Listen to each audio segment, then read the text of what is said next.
وسلم۔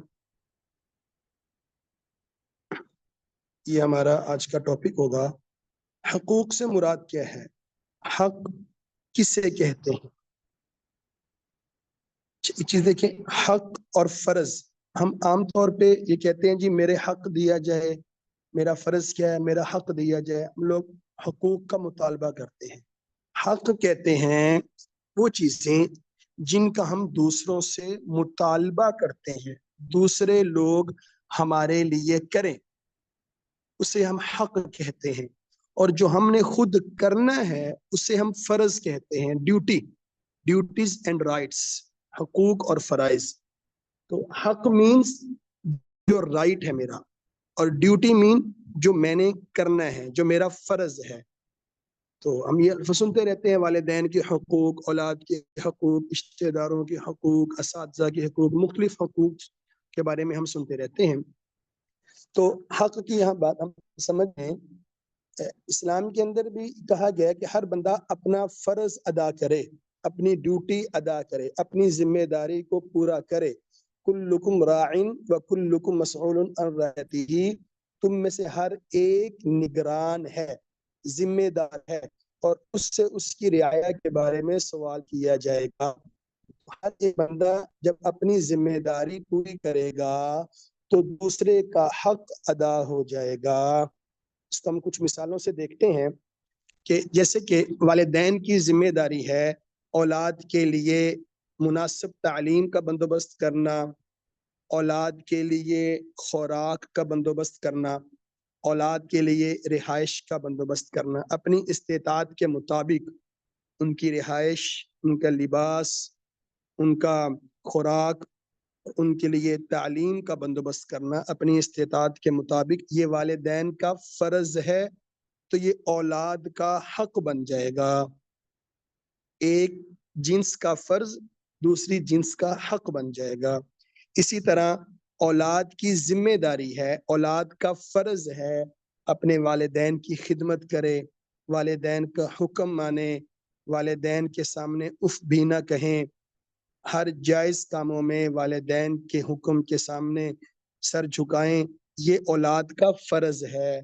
تو یہ والدین کا حق بن جائے گا، یعنی کہ ایک کا فرض دوسرے کا حق بن جائے گا۔ تو اگر ہم کہیں گے والدین کے حقوق کیا ہیں، تو وہ یہ ہے کہ ان کی خدمت کی جائے، ان کی بڑھاپے کو پہنچ جائیں تو ان کے سامنے اف بھی نہ کیا جائے، اور ان کے لیے مناسب، جب وہ بوڑھے ہو جائیں تو ان کے لیے مناسب جو ہے وہ رہائش کا انتظام کیا جائے، اور ان کا ہر جائز حکم بجا لایا جائے۔ یہ والدین کے حقوق ہیں جو اولاد کے فرائض ہیں۔ ایسے ہی شوہر کے فرائض کیا ہیں کہ بیوی کی جائز ضروریات کا خیال رکھے، اس کے لیے رہائش، کھانا پینا، یہ ذمہ داری شوہر کی ہے۔ تو یہ شوہر کے فرائض بیوی کے حقوق بن جائیں گے۔ اسی طرح بیوی کے فرائض کیا ہیں کہ اپنی شوہر کی غیر موجودگی میں اس کے گھر کی حفاظت کرے، شوہر کے بستر پر کسی اور نامحرم کو نہ آنے دے، اب یہ اس کی عزت کی حفاظت کرے۔ یہ بیوی کے فرائض ہیں، یہ شوہر کے حقوق بن جائیں گے۔ تو ہم جو اپنی 24 گھنٹے کی زندگی گزار رہے ہیں، اس میں ہم کسی نہ کسی کے حقوق ادا کر رہے ہوتے ہیں۔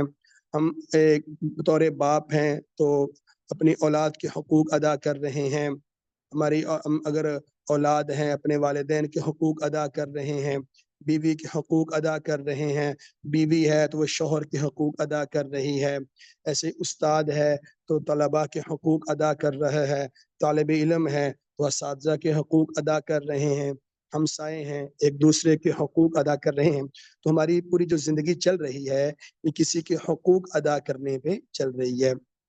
اب شوہر گئے ہوئے ہیں صبح کے، وہ اپنے کاروبار کر رہے ہیں، حلال روزی کما رہے ہیں بچوں کے لیے، اب یہ اولاد کے حقوق ادا ہو رہے ہیں۔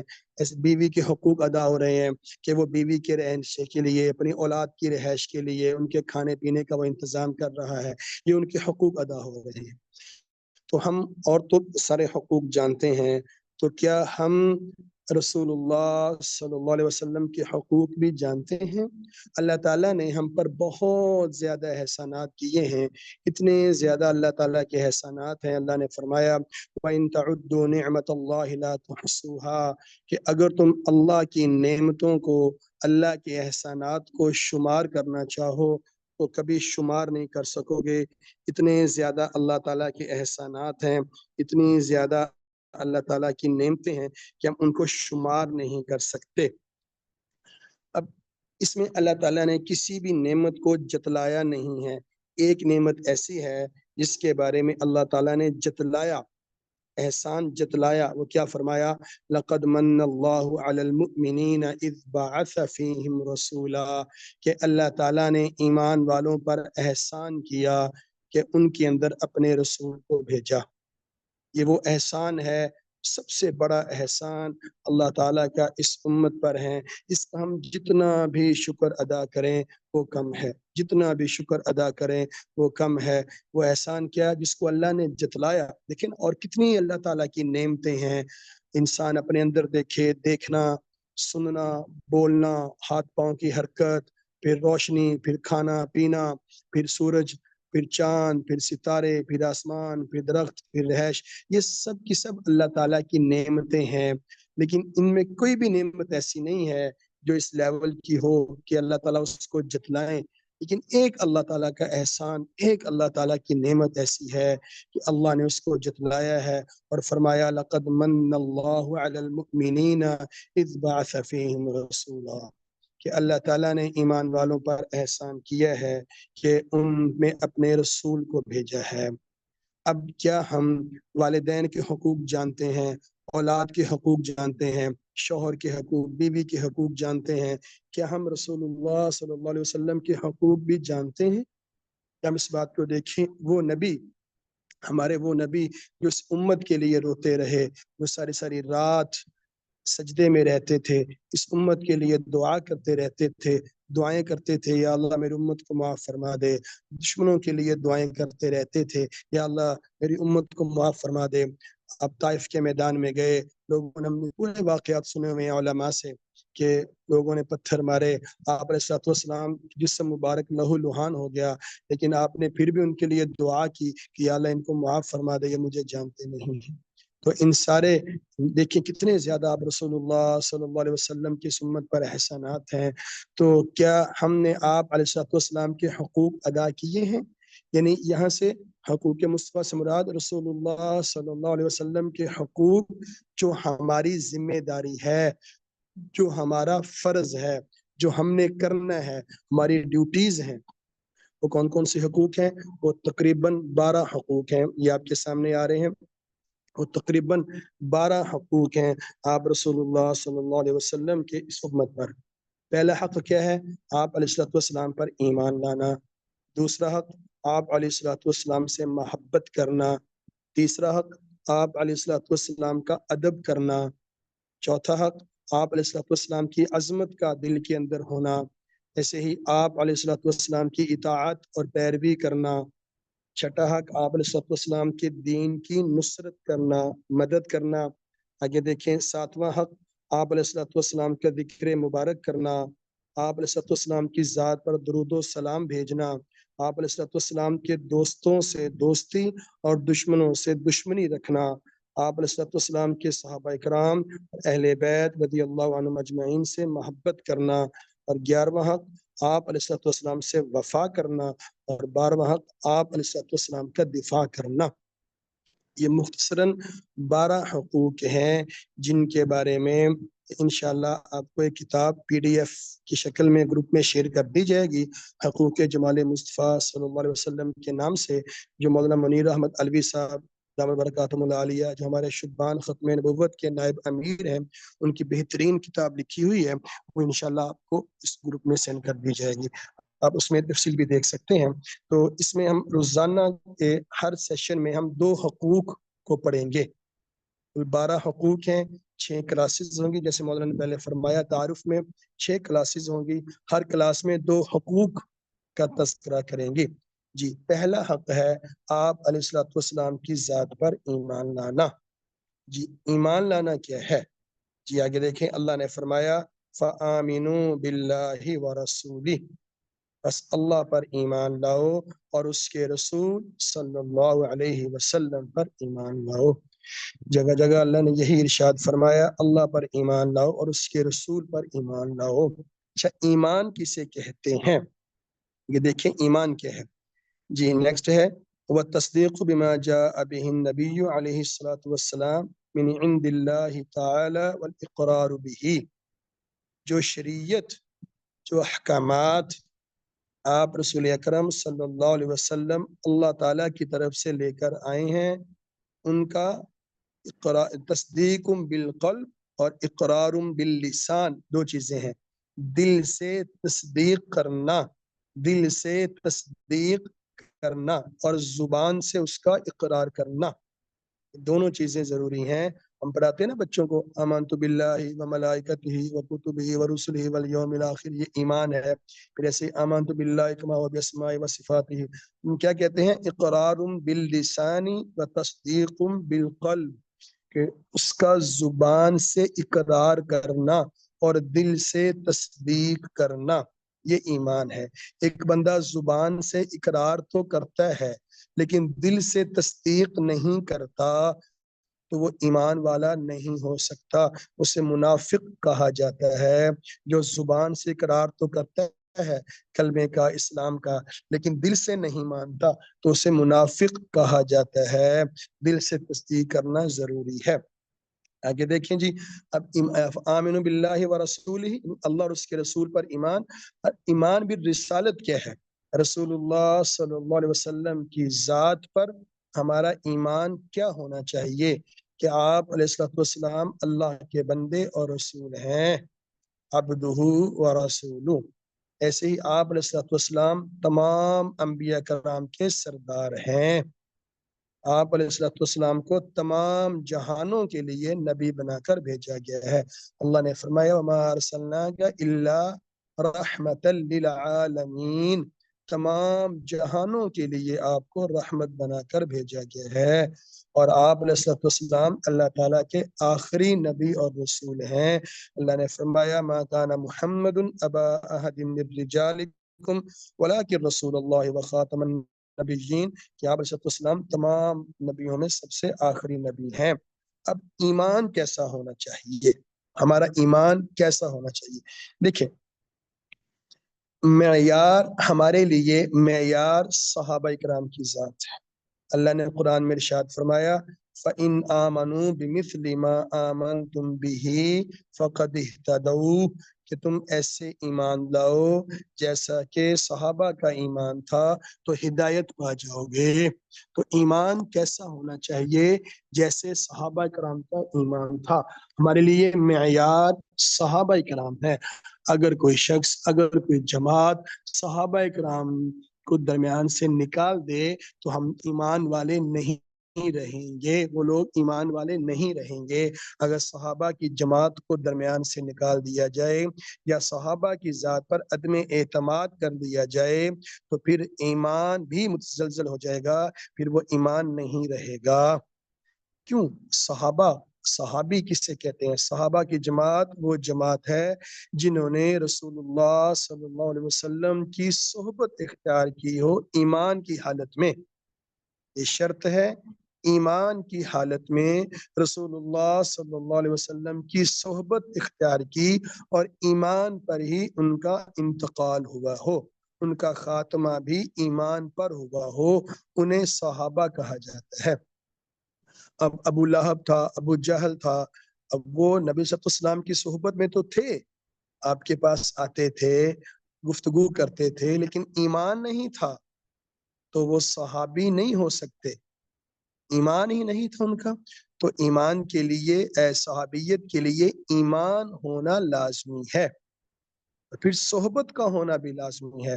اب ایسے قرنی رضی اللہ تعالیٰ عنہ، ہم ان کے بارے میں سنتے رہتے ہیں، انہوں نے رسول اللہ صلی اللہ علیہ وسلم کا زمانہ پایا ہے۔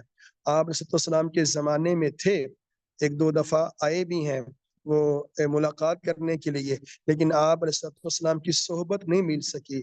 تو وہ صحابہ کی جماعت میں داخل نہیں ہے، تابعین کی جماعت میں داخل ہے۔ تو صحابہ کی جماعت وہ جماعت ہے جنہوں نے ایمان کی حالت میں رسول اللہ صلی اللہ علیہ وسلم کی صحبت اختیار کی اور ایمان پر ہی ان کا انتقال ہوا ہو۔ پھر صحابی صحبت سے بنتے ہیں، صحابی اتباع سے اور عبادت سے نہیں بنتا۔ یہ ایک لفظ، ایک جملہ ہم سب ساتھی ذہن میں رکھیں کہ صحابی صحبت سے بنتا ہے، تابعین اتباع سے ہیں۔ تابعین کون سی جماعت ہے؟ جو صحابہ کرام کی اتباع کرنے والے ہیں، جو صحابہ کرام کی اتباع کرنے والے ہیں انہیں تابعین کہا جاتا ہے۔ تابعین کے لیے صحابہ کرام کی صحبت نہیں ہے، اتباع ضروری ہے، جبکہ صحابہ کے لیے رسول اللہ صلی اللہ علیہ وسلم کی صحبت ایمان کی حالت میں آپ علیہ السلام کی صحبت ضروری ہے۔ بس صحبت ہے تو وہ صحابی ہیں۔ ایک ایسے صحابی کا تذکرہ بھی ملتا ہے، وہ ایک جنگ میں لڑ رہے تھے اور وہ کافروں کی طرف سے لڑ رہے تھے، اور وہ وہاں سے نکل کے اللہ کے نبی کے پاس آئے اور کہا کہ محمد رسول اللہ، اگر میں ایمان لے آؤں تو کیا میں بخشا جاؤں گا؟ آپ نے فرمایا بالکل تم بخشے جاؤ گے۔ اسی وقت ایمان لے آیا، ایمان لے کر وہ مسلمانوں کے لشکر میں آ گیا، صحابہ کی لشکر میں آ گیا، رسول اللہ صلی اللہ علیہ وسلم کی جماعت میں آ گیا، اور لڑنا شروع کر دیا اس نے۔ وہ لڑتا رہا اور شہید ہو گیا، اور اللہ کے نبی صلی اللہ علیہ وسلم نے اس کا جنازہ پڑھایا، اس کو بخش دیا گیا۔ اب یہ وہ صحابی ہیں کہ جنہوں نے کوئی نماز بھی نہیں ہے، کوئی زکوٰۃ بھی نہیں ہے، کوئی لمبی چوڑی عبادتیں بھی نہیں ہیں، لیکن کیا ہے؟ رسول اللہ صلی اللہ علیہ وسلم کی صحبت ہے ایمان کی حالت میں، تو ان کو صحابی کا درجہ مل گیا۔ تو یہ وہ صحابہ کی جماعت ہے۔ اب ہمارا ایمان کیسا ہونا چاہیے؟ اللہ نے فرمایا فَإِنْ آمَنُوا بِمِثْلِ مَا آمَنْتُمْ بِهِ فَقَدِ اهْتَدَوْا، تم ایسے ایمان لاؤ جیسے صحابہ کی ذات ایمان لے کر آئے تھے۔ ایسے ہی ہم دیکھتے ہیں نا، پہلے اس بارے میں ہے جب رسول اللہ صلی اللہ علیہ وسلم نے جب صحابہ کرام سے فرماتے تھے کہ ایمان لے کر آؤ، کچھ منافقین تھے، تو منافقین کا کام کیا تھا؟ منافقین اب کہتے تھے جی ہم بھی ایمان والے ہیں، جی ہم بھی ایمان والے ہیں، ہم بھی ایمان لائے ہیں۔ تو اللہ تعالیٰ نے کیا فرمایا ان کو؟ سورہ بقرہ ہے پہلا سپارہ، اللہ تعالیٰ فرماتے ہیں کہ وہ لوگ وَمِنَ النَّاسِ مَن يَقُولُ آمَنَّا بِاللَّهِ وَبِالْيَوْمِ الْآخِرِ وَمَا هُم بِمُؤْمِنِينَ، کہ بعض لوگ ایسے بھی ہیں جو کہتے ہیں کہ ہم جی اللہ پر ایمان رکھتے ہیں اور آخرت پر ایمان رکھتے ہیں، لیکن وہ ایمان والے نہیں ہیں۔ یعنی زبان سے تو کہتے ہیں ہم ایمان والے ہیں، ہمارا اللہ پر بھی ایمان ہے اور آخرت پر بھی ایمان ہے، لیکن وہ ایمان والے نہیں ہیں، وہ دھوکہ دے رہے ہیں۔ منافقین ہیں، دھوکہ دے رہے ہیں، اللہ تعالیٰ کو دھوکہ دے رہے ہیں، ایمان والوں کو دھوکہ دے رہے ہیں۔ اللہ فرما رہے ہیں کہ وہ ایسا نہیں، وہ تو اپنے آپ کو دھوکہ دے رہے ہیں، وہ اپنے سمجھ میں یہ سمجھ رہے ہیں کہ ہم اللہ کو دھوکہ دے رہے ہیں، وہ یہ سمجھ رہے ہیں جیسے وہ اللہ کو دھوکہ دے رہے ہیں، حالانکہ ایسا نہیں ہے۔ حقیقت میں اللہ فرما رہے ہیں وَمَا يَخْدَعُونَ إِلَّا أَنفُسَهُمْ، وہ اللہ کو تو دھوکہ نہیں دے سکتے، وہ ایمان والوں کو دھوکہ کیا دیں گے؟ اصل میں وہ اپنے آپ کو دھوکہ دے رہے ہیں اور ان میں سمجھتے نہیں ہیں۔ ایسے ہی اللہ نے ان سے فرمایا کہ آگے جا کے ہے، اللہ فرماتے ہیں وَإِذَا قِيلَ لَهُمْ آمِنُوا كَمَا آمَنَ النَّاسِ، کہ انہیں کہا جاتا ہے تمہارا ایمان ایسا ہو جیسا کہ ان لوگوں کا، یہ جو صحابہ کرام ہیں، جیسے ان کا ایمان ہے ویسے تمہارا ایمان ہوگا تو اللہ تعالیٰ کے ہاں قبول ہوگا۔ فَإِذَا سورہ بقرہ میں ہے وَإِذَا قِيلَ لَهُمْ آمِنُوا كَمَا آمَنَ النَّاسِ، اللہ فرما رہے ہیں کہ اے نبی ان سے کہو، جب ان سے کہا جاتا ہے کہ تم ایسے ایمان لے کر آؤ جیسا کہ یہ لوگ یعنی صحابہ کی جماعت ایمان لے کر آئی، تو آگے سے وہ منافقین کیا کہنے لگے؟ قالوا انؤمن کما آمن السفہاء، کہ ہم ایسے ایمان لے کر آئے جیسے یہ بے وقوف ایمان لے کر آئے ہیں۔ اب انہوں نے صحابہ کرام کو بے وقوف کہنا شروع کر دیا، یہ تو بے وقوف ہے جو ایمان ایسے لے کر آئے۔ اللہ نے کیا فرمایا؟ خبردار، اللہ نے فوری جواب دیا۔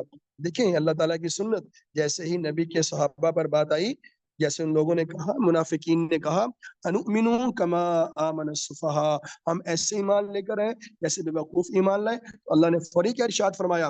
الا انہم هم السفہاء ولکن لا یعلمون، خبردار یہ خود بے وقوف ہے لیکن یہ جانتے نہیں ہیں، ان کے علم میں نہیں ہے۔ تو ہمارا ایمان کیسا ہونا چاہیے؟ جیسے صحابہ اکرام کا ایمان تھا۔ اب صحابہ کا ایمان کیسا تھا؟ ہم مختلف واقعات سنتے رہتے ہیں، یہاں 3 واقعات آپ کے سامنے ذکر کیے جائیں گے۔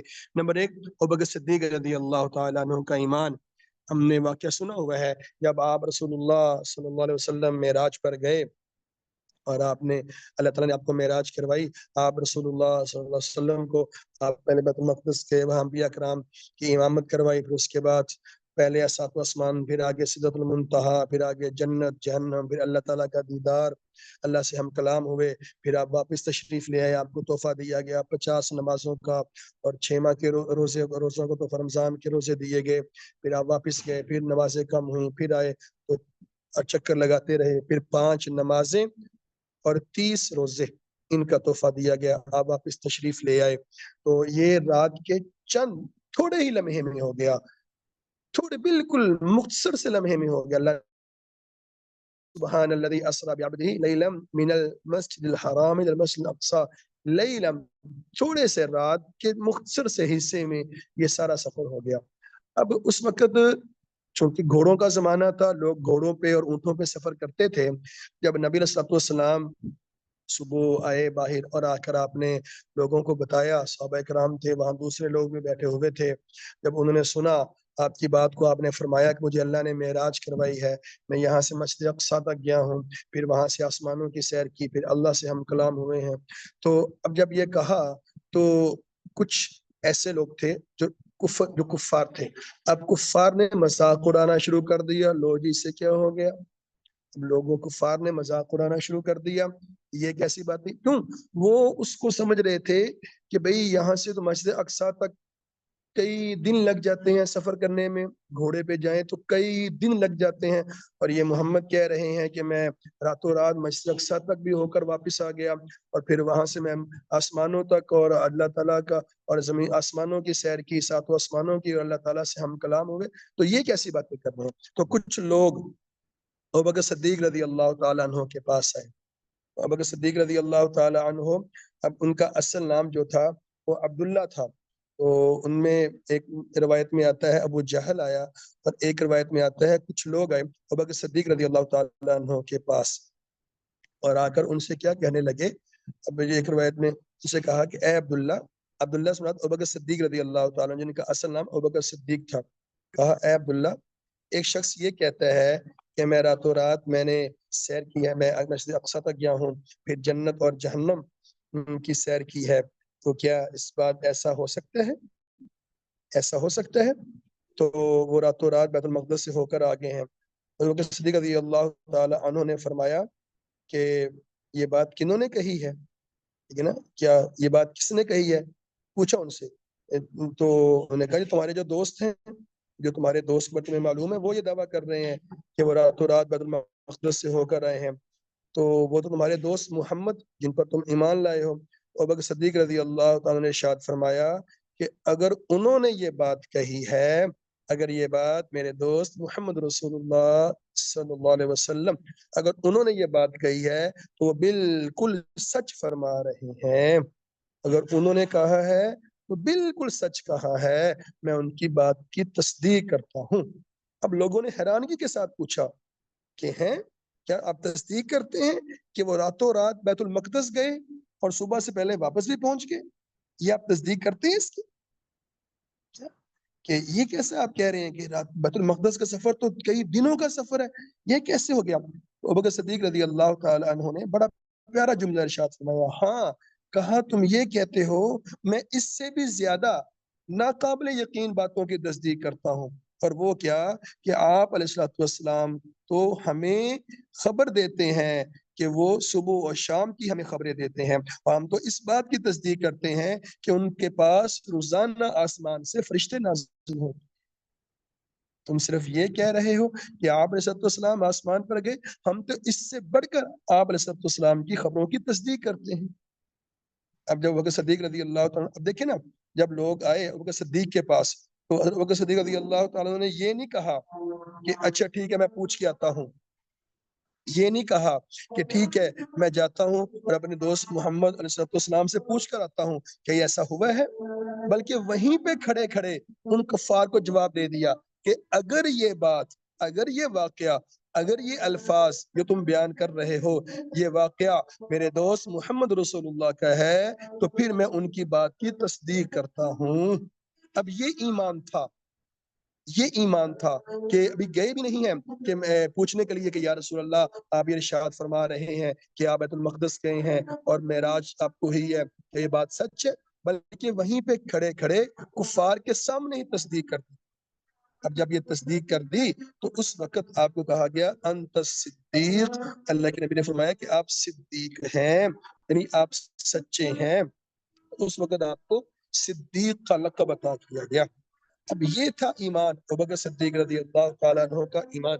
ایسا ایمان ہمارا کیا کہ جو الفاظ، جو باتیں، جو احکامات رسول اللہ صلی اللہ علیہ وسلم نے ارشاد فرما دیے، اب مومنین کی صفت یہ ہونی چاہیے کہ اس پر ایمان لے آئیں۔ ایک مسلمان کی شان بھی یہی ہونی چاہیے کہ اللہ اس کے رسول صلی اللہ علیہ وسلم کی ہر حکم کے سامنے اپنے سر کو جھکا دے اور اپنی عقل کے گھوڑے نہ دوڑائے، اپنی عقل پہ نہ جائے لو جی یہ تو عقل میں نہیں بات آ سکتی، یہ کیسے ہو سکتا ہے۔ نہیں، جہاں پہ حکم آ گیا، رسول اللہ صلی اللہ علیہ وسلم کی ذات کی بات آ گئی، وہاں پہ اپنی عقل کو پیچھے چھوڑ کر ایمان مان لیا جائے، اس کا نام ایمان ہے۔ یہ تھا ایمان۔ ایسے ہی حضرت عمر فاروق رضی اللہ تعالیٰ عنہ، ان کا ایک واقعہ بیان کیا جاتا ہے۔ دو لوگ تھے، ایک یہودی تھا اور ایک منافق تھا۔ ان کا آپس میں جھگڑا ہو گیا تلوار کے اوپر۔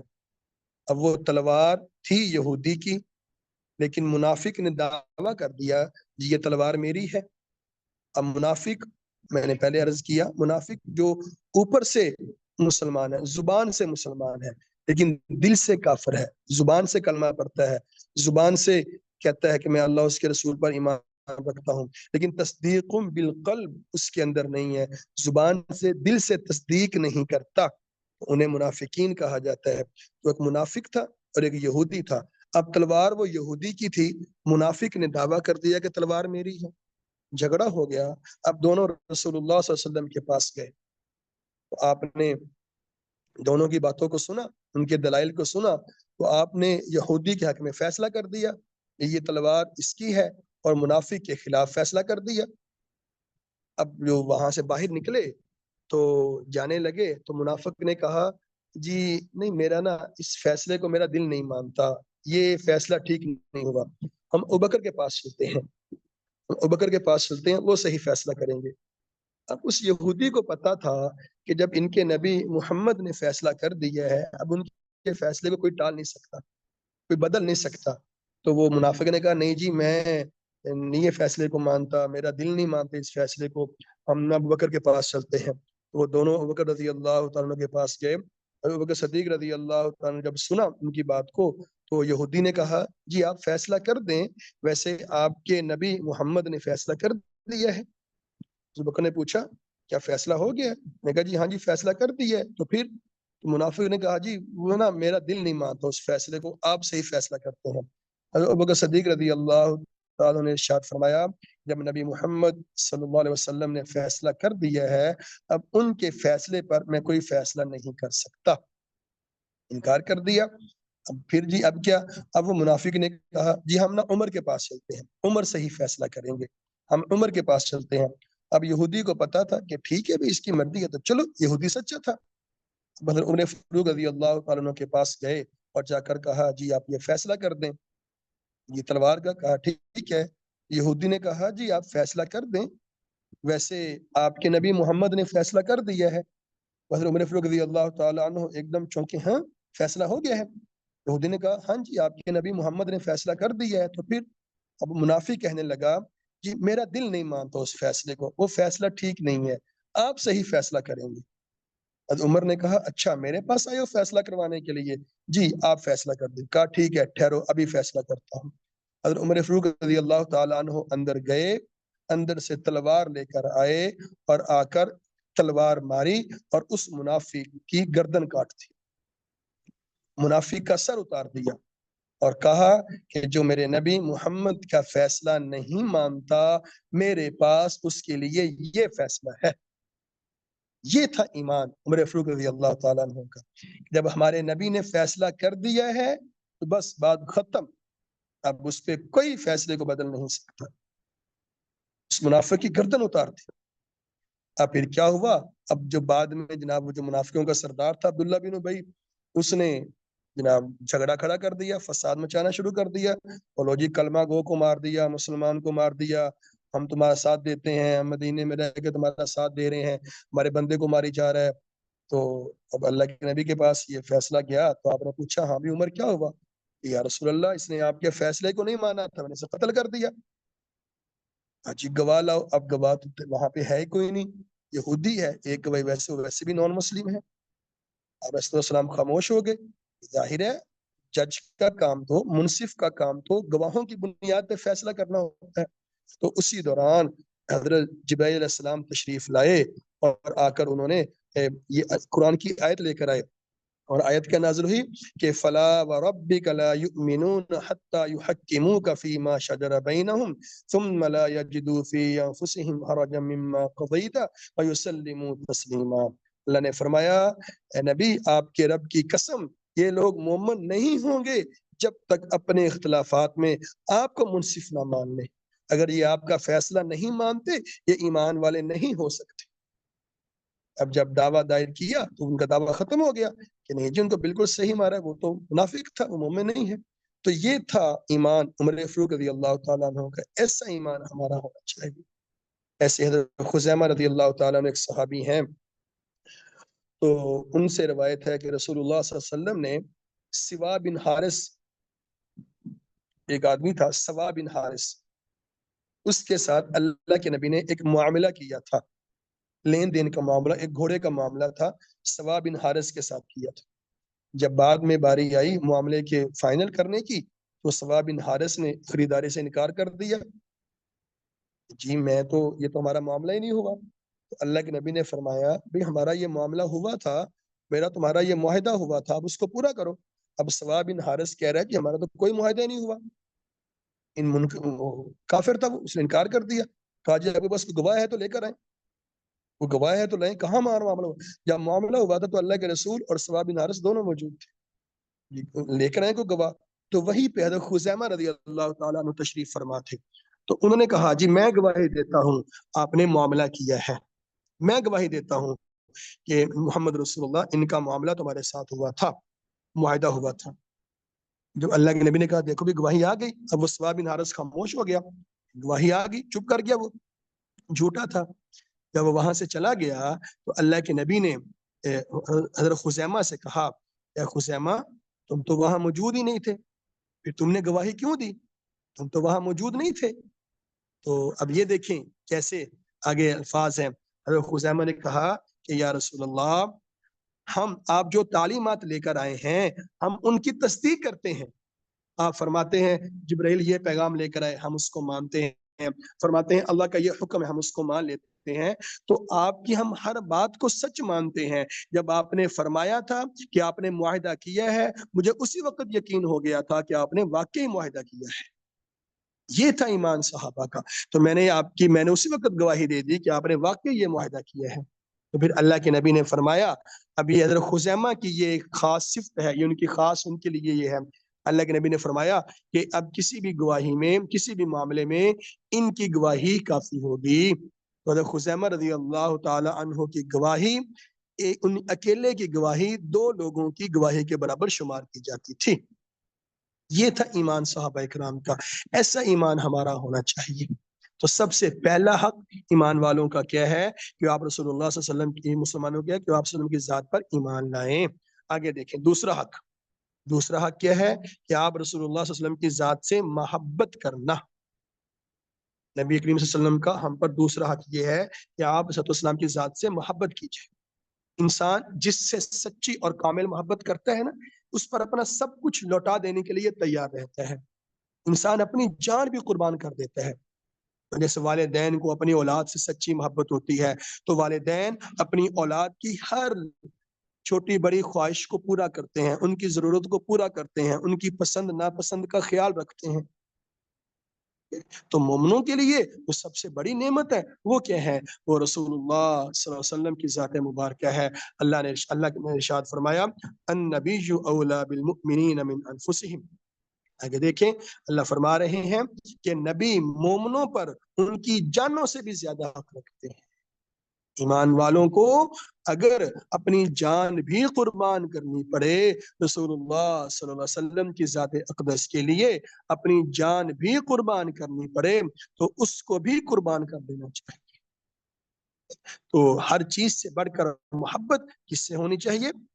آگے دیکھیں، اللہ کے نبی صلی اللہ علیہ وسلم نے ارشاد فرمایا، لا یؤمن احدکم حتی اکون احب الیہ من والدہ وولدہ والناس اجمعین، کہ تم میں سے کوئی شخص اس وقت تک ایمان والا نہیں ہو سکتا جب تک کہ میں اس کے نزدیک اس کے والدین، اس کی اولاد اور تمام لوگوں سے بڑھ کر محبوب نہ ہو جاؤں۔ ہر چیز سے زیادہ محبت نبی علیہ السلام کی ذات سے ہونی چاہیے۔ ایمان تبھی مکمل ہوگا، ایمان تبھی کامل ہوگا جب ہر چیز سے بڑھ کر محبت رسول اللہ صلی اللہ علیہ وسلم کی ذات کے ساتھ ہو، ہر چیز سے زیادہ محبت نبی صلی اللہ علیہ وسلم کی ذات کے ساتھ ہو۔ اور ایمان کی حلاوت کیسے حاصل ہوگی؟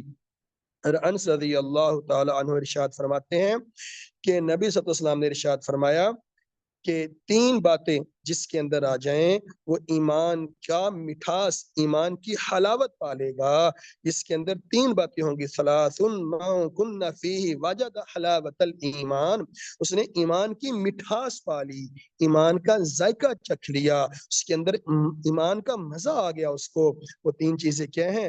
نمبر 1، اللہ اور اس کے رسول اس کے نزدیک ہر چیز سے زیادہ محبوب، ہر چیز سے بڑھ کر محبت اللہ اس کے رسول کے ساتھ ہونی چاہیے، نمبر 1۔ نمبر 2، اور جس کسی سے محبت کرے تو صرف اللہ ہی کے لیے کرے۔ کسی اور سے محبت ہے، والدین سے محبت ہے، اللہ کا حکم ہے، اولاد سے محبت ہے، اللہ کا حکم ہے، شوہر سے محبت ہے، اللہ کا حکم ہے، بیوی سے محبت ہے، اللہ کا حکم ہے۔ اور نمبر 3، کفر میں واپس جانا اس سے ایسے ہی برا لگے جیسے آگ میں ڈالا جانا اسے برا لگتا ہے، جیسے وہ آگ میں جانے کو ناپسند کرتا ہے، کما یکرہ ان یقذف فی النار، جیسے آگ میں جانے کو برا سمجھتا ہے ایسے ہی وہ کفر میں جانے کو برا سمجھے۔ تو جس کے اندر یہ 3 چیزیں پائی گئیں اس نے ایمان کا مزہ چکھ لیا۔ پہلی چیز کیا؟ ہر چیز سے بڑھ کر محبت رسول اللہ صلی اللہ علیہ وسلم کی ذات کے ساتھ ہونی چاہیے۔ اور حدیث میں آتا ہے، آگے دیکھیں، حدیث مبارک ہے، اللہ کے نبی نے ارشاد فرمایا کہ آدمی جس کے ساتھ محبت کرے گا، المرء مع من احب، آدمی جس کے ساتھ محبت کرے گا کل قیامت کے دن اس کا حشر بھی اسی کے ساتھ۔ یہی نہیں بلکہ آپ نے کیا ارشاد فرمایا کہ من احبنی کان معی فی الجنہ، جس نے مجھ سے محبت کی وہ میرے ساتھ جنت میں داخل ہوتا۔ تو ہم جس سے محبت کریں گے اس انسان کا حشر بھی اسی کے ساتھ ہوگا۔ اب پھر وہی بات آ گئی، ہماری محبت کیسے ہونی چاہیے؟ ہماری محبت کیسی ہونی چاہیے؟ جیسی محبت صحابہ کرام تھی، ہمارے لیے معیار صحابہ کرام ہے، جیسی محبت صحابہ کرام کی رسول اللہ صلی اللہ علیہ وسلم کی ذات کے ساتھ تھی کہ آپ نے ارشاد فرمایا، مجھے ایسی مثال، آپ صلی اللہ علیہ وسلم کو ہر چیز سے زیادہ اپنے محبوب رکھتے صحابہ کرام، ایسی محبت کی مثال پوری دنیا میں کہیں نہیں ملتی۔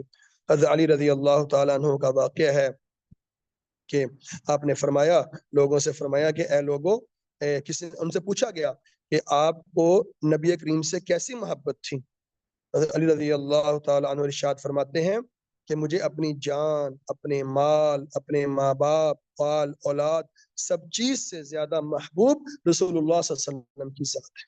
اور فرمایا تم اس کو اس طرح سمجھو جیسا کہ ایک پیاسا آدمی ہے، شدید پیاس لگی ہے اسے، سخت گرمی کا موسم ہے، شدید پیاس لگی ہے اور اس پیاس کے مارے بڑا پریشان ہے، اور اس پیاس کے اس دوران اسے ٹھنڈا پانی جتنا سکون پہنچاتا ہے، مجھے اس سے بھی زیادہ محبت رسول اللہ صلی اللہ علیہ وسلم کے ساتھ ہے، اس سے بھی زیادہ محبت نبی صلی اللہ علیہ وسلم کے ساتھ ہے۔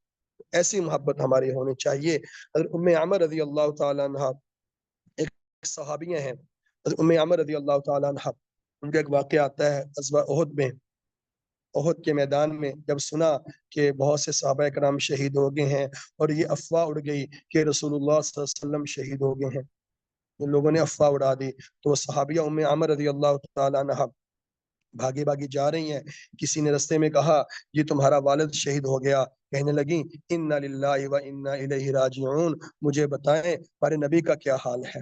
تھوڑا آگے گئے، کسی نے کہا، ایک اور بندے نے خبر دی کہ آپ کا شوہر شہید ہو گیا، کہنے لگیں انا للہ و انا الیہ راجعون، مجھے بتائیں ہمارے نبی کا کیا حال ہے، ان کی کیسی حالت ہے۔ پھر ایک اور آگے گئیں، ایک اور صحابی نے خبر دی کہ جی آپ کا ایک بھائی شہید ہو گیا، کہنے لگیں انا للہ و انا الیہ راجعون، مجھے یہ بتائیں ہمارے نبی کا کیا حال ہے، وہ کس حال میں ہے۔ پھر آگے گئیں، کسی نے خبر دی کہ آپ کا دوسرا بھائی شہید ہو گیا، کہا انا للہ و انا الیہ راجعون، مجھے یہ بتائیں ہمارے نبی کا کیا حال ہے۔ پھر آگے گئیں، کسی نے خبر دی کہ آپ کا تیسرا بھائی بھی شہید ہو گیا، کہا انا للہ و انا الیہ راجعون، مجھے یہ بتاؤ کہ اللہ کے نبی، ہمارے نبی کا کیا حال ہے، وہ کس حال میں ہے، ان کی کیا کنڈیشن۔ تو پھر کسی صحابی نے بتایا کہ وہ فضل سے ہیں، خیر و عافیت سے ہیں، اور ویسے ہی ہیں جیسے آپ چاہتی ہیں۔ ان کو پھر بھی قرار نہ آیا، کہا نہیں، میں خود ان کو دیکھوں، میں خود جاؤں گی، اور جا کے زیارت کی، اور جب ان کی نظر ام عمر رضی اللہ تعالی عنہ صحابیہ کی نظر رسول اللہ صلی اللہ علیہ وسلم کے چہرہ اقدس پر پڑی تو فرمانے لگیں کل مصیبت بعدک جلل، کہ آپ کے بعد، آپ کے ہوتے ہوئے میرے لیے ہر مصیبت بھی کم تر ہے، اب اور کوئی پریشانی نہیں ہے، میں نے آپ کا چہرہ دیکھ لیا ہے، آپ ہیں ہمارے اندر۔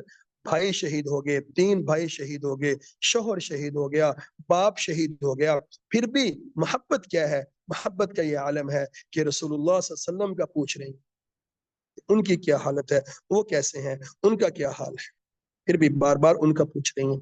تو یہ ایسی محبت ہماری ہونی چاہیے جیسی محبت صحابہ اکرام کی تھی، جیسی محبت۔ اچھا، اب محبت ہمیں کیوں ہونی چاہیے؟ ہمیں رسول اللہ صلی اللہ علیہ وسلم سے، ہم کسی سے بھی محبت ہم کرتے ہیں، اس کی عام طور پہ 2 وجوہات ہوتی ہیں۔ نمبر ایک تو ہمیں رسول اللہ صلی اللہ علیہ وسلم کے ساتھ محبت کیوں ہونی چاہیے؟ ایک تو شریعت کا حکم ہے، اللہ کا حکم ہے کہ رسول اللہ صلی اللہ علیہ وسلم کی ذات سے محبت کیجیے، ٹھیک ہے۔ اور دوسرا، ہم عام طور پہ کس سے محبت کرتے ہیں تو اس کی 4 اسباب ہوتے ہیں، کس سے محبت کرنے کے 4 اسباب ہوتے ہیں۔ نمبر 1 جمال، کمال، نوال اور قرب۔ جمال، آپ علیہ السلام ہر سب سے خوبصورت، ہر انسان تمام سب سے زیادہ خوبصورت نبی صلی اللہ علیہ وسلم کی ذات تھی۔ ایک صحابی جو ان کو شاعر رسول کہا جاتا ہے، وہ کیا ان کے اشعار ہیں کہ وَأَحْسَنُ مِنْكَ لَمْ تَرَ قَطُّ عَيْنِي وَأَجْمَلُ مِنْكَ لَمْ تَلِدِ النِّسَاءُ خُلِقْتَ مُبَرَّأً مِنْ كُلِّ عَيْبٍ كَأَنَّكَ قَدْ خُلِقْتَ كَمَا تَشَاءُ۔ کیا کہتے ہیں کہ یا رسول اللہ، آپ سے زیادہ حسین میری آنکھ نے کبھی نہیں دیکھا، وَأَحْسَنُ مِنْكَ لَمْ تَرَ قَطُّ عَيْنِي، آپ اتنے حسین ہیں کہ آپ سے زیادہ حسین میری آنکھ نے کبھی نہیں دیکھا، اور آپ سے زیادہ وَأَجْمَلُ مِنْكَ لَمْ تَلِدِ النِّسَاء، میری آنکھیں کیسے دیکھتی کہ آپ سے زیادہ جمال والا کسی عورت نے جنا ہی نہیں۔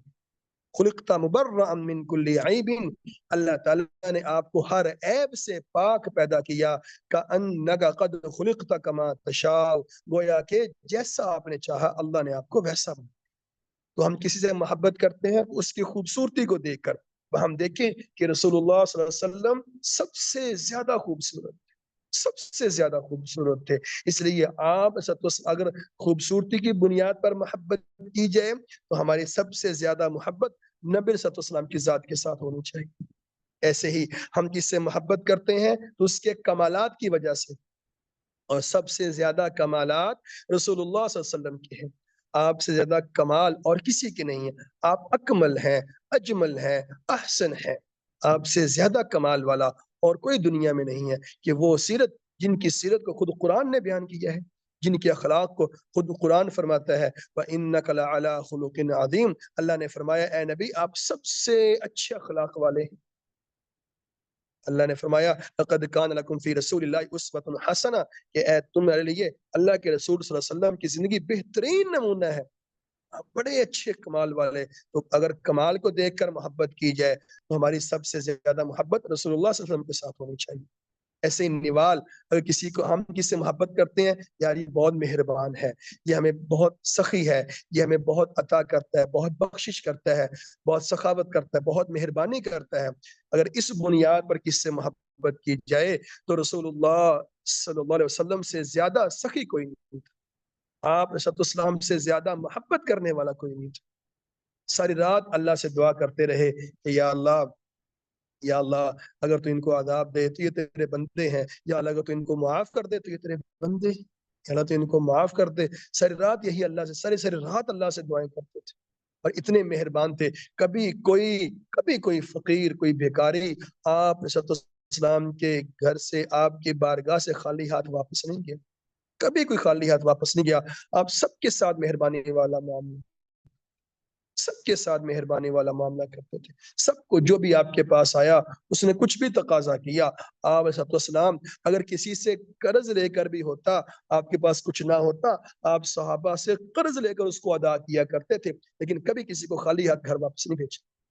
حتیٰ کہ خود فاقے بھی کیے، ان فاقوں کے دوران بھی اگر کوئی شخص آیا آپ علیہ السلام کے پاس، کسی چیز کا مطالبہ کیا، کسی چیز کا تقاضا کیا، تو آپ علیہ السلام نے اس کو عطا کر دیا۔ اگر نوال کو دیکھ کر محبت کی جائے تو سب سے زیادہ محبت، سب سے زیادہ مہربانی کرنے والے رسول اللہ صلی اللہ علیہ وسلم کی ذات تھی، ان سے محبت کی جائے۔ اور ایسے ہم کس سے محبت کرتے ہیں؟ یہ میرے بہت قریب ہے۔ اپنے والدین سے محبت کرتے ہیں، یہ میرے بہت قریب ہے۔ اپنی اولاد سے محبت کرتے ہیں، یہ میرے بہت قریب ہے۔ اپنے شوہر سے، بیوی سے محبت ہے، یہ میرے بہت قریب ہے۔ تو ہمارے لیے اس بنیاد پہ کس سے محبت کرتے ہیں؟ تو سب سے زیادہ قریب کون ہے؟ وہ رسول اللہ صلی اللہ علیہ وسلم کی ذات اقدس ہے۔ کیسے؟ ہم دیکھیں قیامت کے دن وہ جب نفسا نفسی کا عالم ہوگا، جب میرا باپ مجھے نہیں پہچانے گا، جب میری ماں مجھے پہچاننے سے انکار کر دے گی، میرا باپ کہہ رہا ہوگا نفسی نفسی، یا اللہ میری اپنی جان کا تقاضا، میں تجھ سے اپنی جان کا سوال کرتا ہوں، مجھے معاف کر دے۔ جب میری والدہ، جب میرا بھائی، میری بہن، میری بیوی، میرے بچے، جب وہ نفسی نفسی پکار رہے ہوں گے، ہر کوئی یہ کہہ رہا ہوگا یا اللہ مجھے معاف کر دے، یا اللہ میری جان کو بچا لے۔ اس دوران، اس سختی کے دن میں ایک وہ ذات ہوگی جب ہر نبی نفسی نفسی کہہ رہا ہوگا۔ آدم علیہ السلام، نوح علیہ السلام، شیس علیہ السلام، موسیٰ علیہ السلام، عیسیٰ علیہ السلام، یوسف علیہ السلام، ہر نبی نفسی نفسی کہہ رہا ہوگا۔ اس دوران، اس دن میں ایک آواز آ رہی ہوگی، ایک وہ نبی وہ فرما رہے ہوں گے، ربی امتی امتی، یا اللہ میری امت کو معاف فرما دے، یا اللہ میری امت کو معاف فرما دے۔ اس دن سب سے زیادہ جو ہم جن کے نزدیک ہوں گے، جو ہمیں یاد کرنے والے ہوں گے، اس دن بھی جب ہمیں ہمارے والدین، ہماری اولاد، بچے، بیوی سب بھول چکے ہوں گے، ہمارے نبی ہمیں یاد رکھ رہے ہوں گے، ہمارے نبی ہمارا تذکرہ کر رہے ہوں گے اور کہہ رہے ہوں گے یا ربی امتی، یا اللہ میری امت کو معاف فرما دے، یا اللہ میری امت کو معاف فرما دے، یا اللہ میری امت کو معاف فرما دے۔ اس سختی کے عالم میں اگر کوئی ہم کسی کے نزدیک ہوں گے، ہمارے کوئی نزدیک ہوں گے، ہمارے آقا و مولا رسول اللہ صلی اللہ علیہ وسلم کی ذات اقدس ہوگی۔ اس لیے ہر چیز سے بڑھ کر آپ صلی اللہ علیہ وسلم کی ذات سے محبت ہونی چاہیے۔ جی، تو اللہ تعالیٰ سے دعا ہے جو کچھ کہا سنا گیا ہے، اللہ تعالیٰ ہم سب کو اس پر عمل کرنے کی توفیق عطا فرمائے، اور ہم سب کو آپ رسول اللہ صلی اللہ علیہ وسلم کی ذات کے اوپر کامل ایمان رکھنے والا، اور آپ صلی اللہ علیہ وسلم کی ذات سے کامل محبت، ایسی محبت جیسی صحابہ کرام کی محبت تھی، ایسی محبت کرنے والا بنا دے۔ وآخر دعوانا ان الحمد للہ رب العالمین۔